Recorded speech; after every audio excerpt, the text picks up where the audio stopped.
रहे हैं अपन मनोरंजन की भक्तिमय प्रस्तुति। हई हम लाल कहतानी छठी माई के घाट नहीं छोड़ तू बोलाल बाप भाई के पीछे हट मन चाहे बदगट चाहे मुखिया आई सरपंच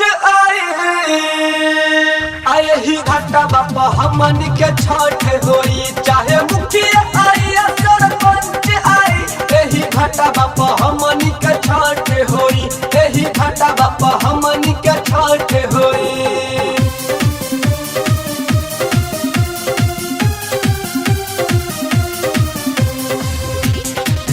रउआ सुनतानी अपन मनोरंजन की प्रस्तुति भोजपुरी छठ गीत। सारा समाज मोर देवता समान बा छठी माई के बड़ा महिमा महान बा छठी माई के बड़ा महिमा महान बा सारा समाज मोर देवता समान बा छठी माई के बड़ा महिमा महान बा ई है असली पूरा बिहार के पहचान बा ई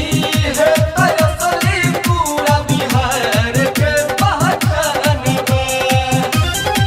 न कमिटी के लोग एकजुट होई चाहे मुखिया आई सरपंच आई ही घाटा बापा हमन के छठ होई चाहे मुखिया आई सरपंच आई यही घाटा बापा हमन के छठ होई यही घाटा बापा हमन के छठ होई।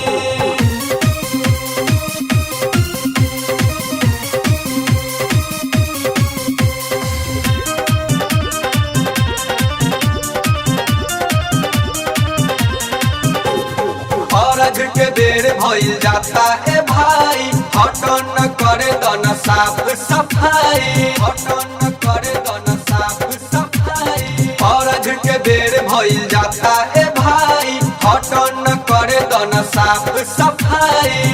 कोसियो धराई हमर उठियो कराई